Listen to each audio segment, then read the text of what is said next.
Raymond Thornton Chandler, July 23, 1888 to March 26, 1959, was an American-British novelist and screenwriter. In 1932, at age 44, Chandler became a detective fiction writer after losing his job as an oil company executive during the Great Depression. His first short story, Blackmailers Don't Shoot, was published in 1933 in Black Mask, a pulp magazine. His first novel, The Big Sleep, was published in 1939. In addition to his short stories, Chandler published 7 novels during his lifetime. An 8th, in progress at the time of his death, was completed by Robert B. Parker. All but playback have been made into motion pictures, some more than once. Chandler had an immense stylistic influence on American popular literature. He is a founder of the hard-boiled school of detective fiction, along with Dashiell Hammett, James M. Cain, and other Black Mask writers. The protagonist of his novels, Philip Marlowe,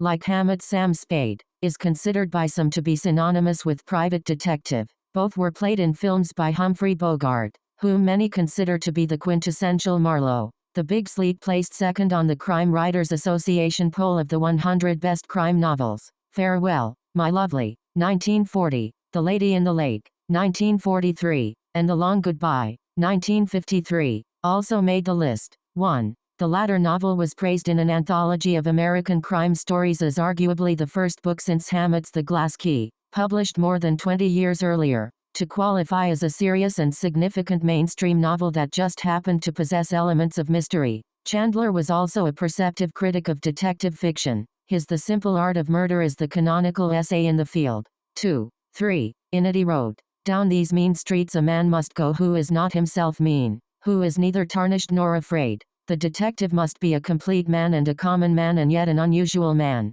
He must be, to use a rather weathered phrase, a man of honor, by instinct, by inevitability, without thought of it, and certainly without saying it. He must be the best man in his world and a good enough man for any world." 4. Parker wrote that, with Marlowe, Chandler seems to have created the culminating American hero, wised up, hopeful, thoughtful, adventurous, sentimental, cynical, and rebellious. An innocent who knows better, a romantic who is tough enough to sustain romanticism in a world that has seen the eternal footman hold its coat and snicker. Living at the end of the far west, where the American dream ran out of room, no hero has ever been more congruent with his landscape. Chandler had the right hero in the right place, and engaged him in the consideration of good and evil at precisely the time when our central certainty of good no longer held. 5. Life and career. Early life. Chandler was born in 1888 in Chicago, the son of Florence Dart Thornton and Maurice Benjamin Chandler. 6. He spent his early years in Plattsmouth, Nebraska, living with his mother and father near his cousins and his aunt, his mother's sister, and uncle. 7. Chandler's father, a civil engineer who worked for the railway, was an alcoholic and abandoned the family in the early 1890s. 8. To obtain the best possible education for Raymond, his mother, who was originally from Ireland, went to live in England with Raymond in 1900, in Upper Norwood, now in the London borough of Croydon. 9. 10. Raymond lived there with his mother, unmarried aunt, and maternal grandmother between 1901 and 1907. 10. Another uncle, a successful lawyer in Waterford, Ireland, reluctantly supported them. 11. While they lived in London, Raymond was a first cousin to the actor Max Adrian, a founding member of the Royal Shakespeare Company. Max's mother Mabel was a sister of Florence Thornton. Chandler was classically educated at Dulwich College, London, a public school whose alumni include the authors P.G. Wodehouse, 11, and C.S. Forester. He spent some of his childhood summers in Waterford in Ireland with his mother's family. 12. He did not go to university, instead spending time in Paris and Munich improving his foreign language skills. In 1907, he was naturalized as a British subject in order to take the civil service examination, which he passed. He then took an admiralty job, lasting just over a year. His first poem was published during that time. Chandler disliked the servility of the civil service and resigned, to the consternation of his family. He then became a reporter for the Daily Express and also wrote for the Westminster Gazette. 13. He was unsuccessful as a journalist, but he published reviews and continued writing romantic poetry. An encounter with the slightly older Richard Barham Middleton is said to have influenced him into postponing his career as writer. I met, also a young, bearded, and sad-eyed man called Richard Middleton. Shortly afterwards he committed suicide in Antwerp, a suicide of despair, I should say. The incident made a great impression on me, because Middleton struck me as having far more talent than I was ever likely to possess, and if he couldn't make a go of it, it wasn't very likely that I could. Accounting for that time, he said, of course in those days as now there were clever young men who made a decent living as freelances for the numerous literary weeklies, but I was distinctly not a clever young man, nor was I at all a happy young man. 14. In 1912, at the age of 24, he borrowed money from his Waterford uncle, who expected it to be repaid with interest, and returned to America, visiting his aunt and uncle before settling in San Francisco for a time, where he took a correspondence course in bookkeeping, finishing ahead of schedule. His mother joined him there in late 1912. Encouraged by Chandler's attorney oilman friend Warren Lloyd, they moved to Los Angeles in 1913. 15, where he strung tennis rackets, picked fruit and endured a time of scrimping and saving. He found steady employment with the Los Angeles Creamery. In 1917, he traveled to Victoria, where in August he enlisted in the 50th Reinforcement Battalion Canadian Expeditionary Force. 16. He saw combat in the trenches in France with the 7th Battalion CEF, British Columbia Regiment. 17. He was twice hospitalized with Spanish flu during the pandemic. 18. And was undergoing flight training in the fledgling Royal Air Force, RAF, when the war ended. 11. After the armistice, he returned to Los Angeles by way of Vancouver, and soon began a love affair with Pearl Eugenie, Sissy Pascal, a married woman 18 years his senior and the stepmother of Gordon Pascal, with whom Chandler had enlisted. 11. Sissy amicably divorced her husband, Julian, in 1920, but Chandler's mother disapproved of the relationship and refused to sanction the marriage. For the next 4 years Chandler supported both his mother and Sissy. After the death of Florence Chandler on September 26, 1923, he was free to marry Sissy.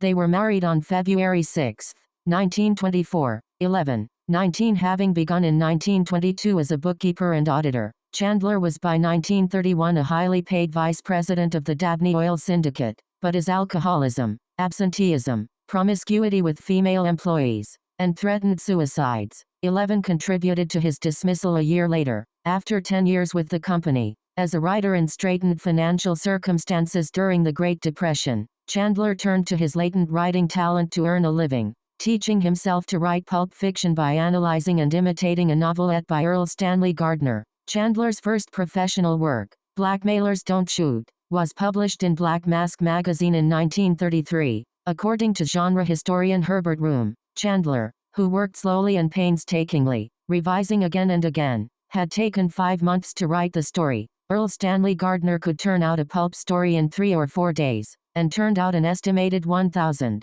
20. His first novel, The Big Sleep, was published in 1939, featuring the detective Philip Marlowe, speaking in the first person. In 1950, Chandler described in a letter to his English publisher, Hamish Hamilton, why he began reading pulp magazines and later wrote for them. Wandering up and down the Pacific coast in an automobile, I began to read pulp magazines, because they were cheap enough to throw away and because I never had at any time any taste for the kind of thing which is known as women's magazines. This was in the great days of the Black Mask, if I may call them great days, and it struck me that some of the writing was pretty forceful and honest, even though it had its crude aspect. I decided that this might be a good way to try to learn to write fiction and get paid a small amount of money at the same time. I spent 5 months over an 80,000-word novelette and sold it for $180. After that I never looked back, although I had a good many uneasy periods looking forward. 21. His second Marlowe novel,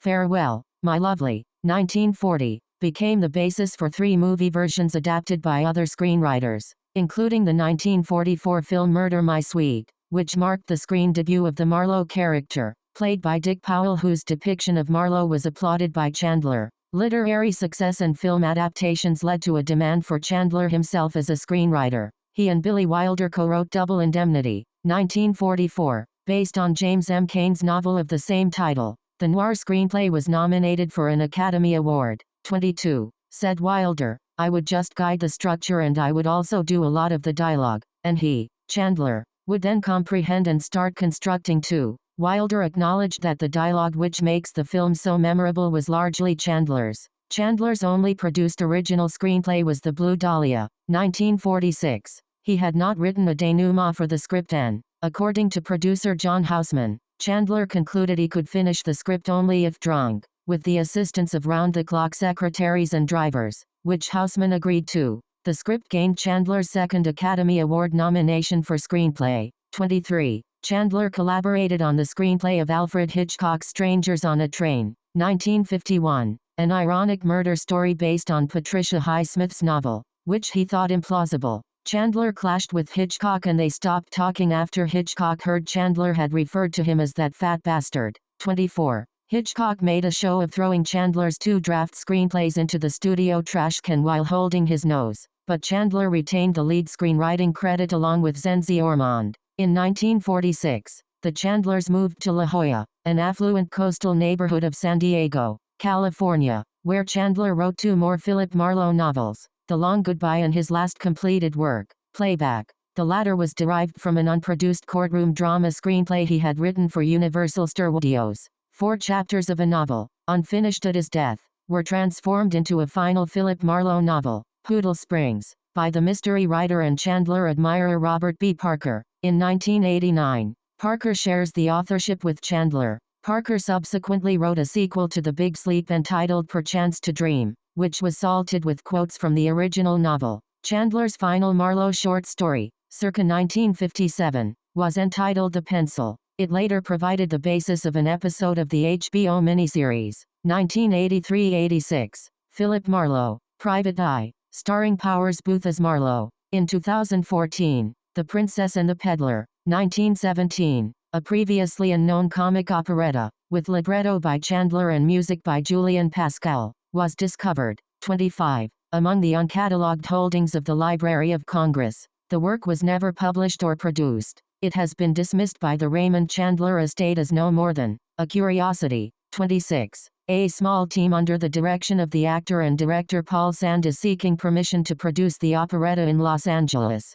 The University of Oxford preserves some of Chandler's papers in the archives of the Bodleian Library. These include correspondence with his publisher, Hamish Hamilton, Limited. 27. Later life and death. Sissy Chandler died in 1954, after a long illness. Heartbroken and drunk, Chandler neglected to inter her cremated remains, and they sat for 57 years in a storage locker in the basement of Cypress View Mausoleum. After Sissy's death, Chandler's loneliness worsened his propensity for clinical depression. He returned to drinking alcohol, never quitting it for long, and the quality and quantity of his writing suffered. 11. In 1955, he attempted suicide. In The Long Embrace, Raymond Chandler and the woman he loved, Judith Freeman, says it was a cry for help, given that he called the police beforehand, saying he planned to kill himself. Chandler's personal and professional life were both helped and complicated by the women to whom he was attracted, notably Helga Green, his literary agent, Jean Fracasse, his secretary, Sonia Orwell, George Orwell's widow, and Natasha Spender, Stephen Spender's wife. Chandler regained his U.S. citizenship in 1956, while retaining his British rights. In the year before his death, he was elected president of the Mystery Writers of America. 28. After a respite in England, he returned to La Jolla. He died at Scripps Memorial Hospital of pneumonial peripheral vascular shock and prerenal uremia, according to the death certificate in 1959. Helga Green inherited Chandler's $60,000 estate, after prevailing in a 1960 lawsuit filed by Fracasse contesting Chandler's holographic codicil to his will. Chandler is buried at Mount Hope Cemetery, in San Diego, California. As Frank McShane noted in his biography, The Life of Raymond Chandler, Chandler wished to be cremated and placed next to Sissy in Cypress View Mausoleum. 29. Instead, he was buried in Mount Hope, because he had left no funeral or burial instructions. 30. When he died, he was remembered as the author of The Big Sleep, and other mystery novels. 31. In 2010, Chandler scholar Lauren Latker brought a petition to disinter Sissy's remains and reinter them with Chandler in Mount Hope. After a hearing in September 2010, in San Diego Superior Court, Judge Richard S. Whitney entered an order granting Latker's request. 32. On February 14, 2011, Sissy's ashes were conveyed from Cypress View to Mount Hope and interred under a new grave marker above Chandler's, as they had wished. 33. About 100 people attended the ceremony, which included readings by the Reverend Randall Gardner, Powers Booth, Judith Freeman and Asa Wayne. The shared gravestone reads, "Dead men are heavier than broken hearts," a quotation from The Big Sleep. 34. Chandler's original gravestone, placed by Jean Fracasse and her children, is still at the head of his grave. The new one is at the foot. Views on Pulp Fiction in his introduction to Trouble Is My Business, 1950, a collection of many of his short stories. Chandler provided insight on the formula for the detective story and how the pulp magazines differed from previous detective stories. The emotional basis of the standard detective story was and had always been that murder will out and justice will be done. Its technical basis was the relative insignificance of everything except the final denouement. What led up to that was more or less passage work. The denouement would justify everything. The technical basis of the Black Mask type of story, on the other hand, was that the scene outranked the plot, in the sense that a good plot was one which made good scenes. The ideal mystery was one you would read if the end was missing. We who tried to write it had the same point of view as the filmmakers. When I first went to Hollywood, a very intelligent producer told me that you couldn't make a successful motion picture from a mystery story,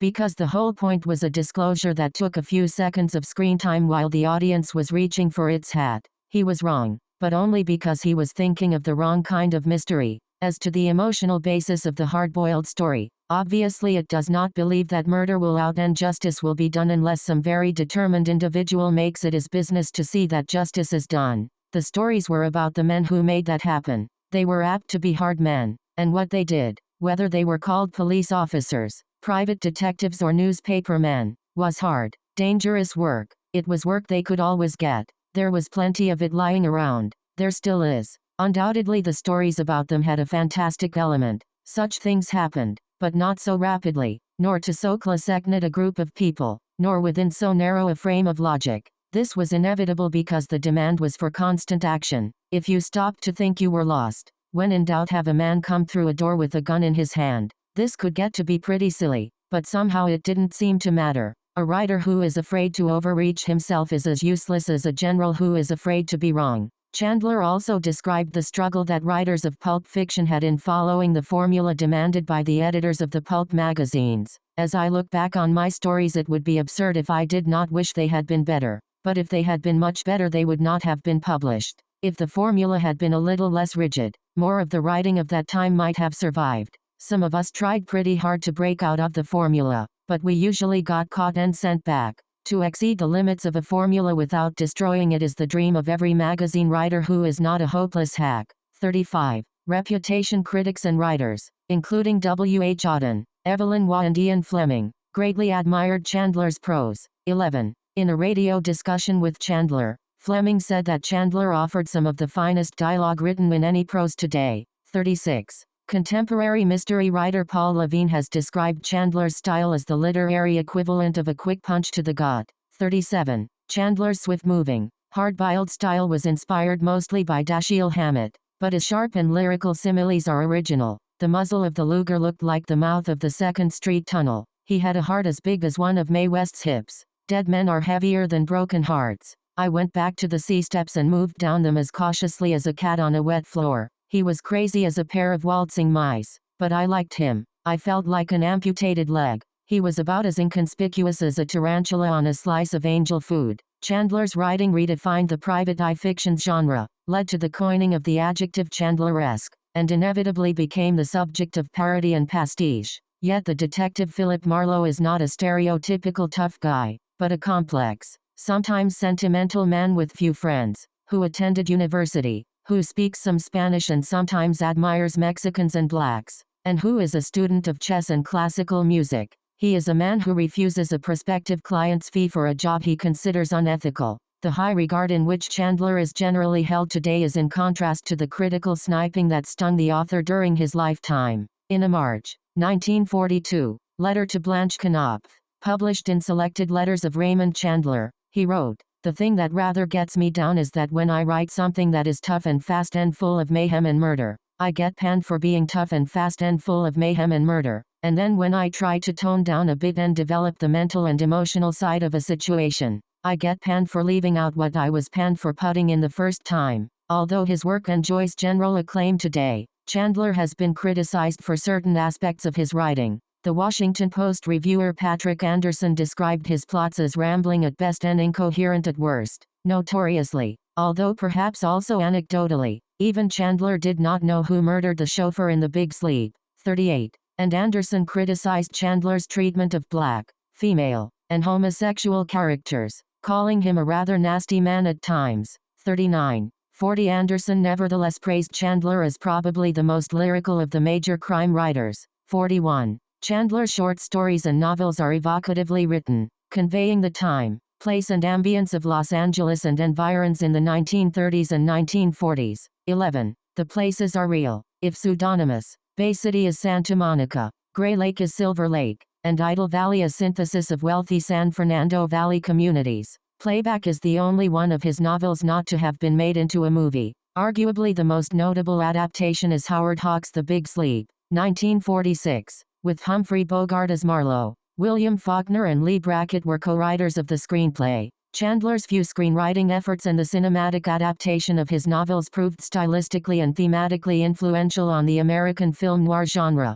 Notable for its revised take on Marlowe is Robert Altman's 1973 neo-noir adaptation of The Long Goodbye. Later in a review for The New Yorker discussing the film adaptation of The Long Goodbye, Pauline Kael describes Chandler as locked in the conventions of pulp writing and that he never found a way of dealing with that malaise legacy. The intersection of Hollywood Boulevard and Cahuenga Avenue in Hollywood, California is named Raymond Chandler Square, a tribute both to the author and to the belief that Philip Marlowe's office was located in Security Trust and Savings at the northeast corner. 43. In 1994, the square was designated Los Angeles Historic Cultural Monument No. 597. 44. In 2014, the Hollywood Walk of Fame Selection Committee announced that Raymond Chandler would be included the following year. 45. However, as of 2024, he has not been. 46. In 1991, Fulbright program gave out a Raymond Chandler Mystery Writing Award.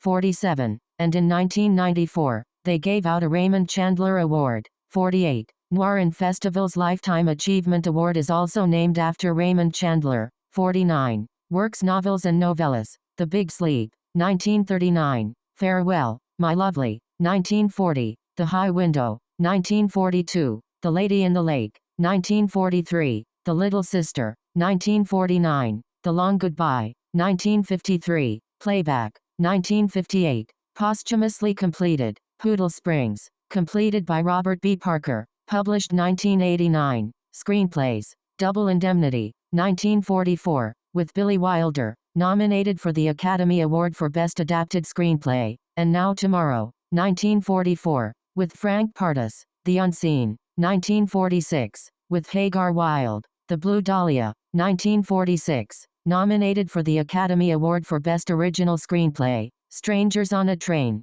1951, with Zenzi Ormond.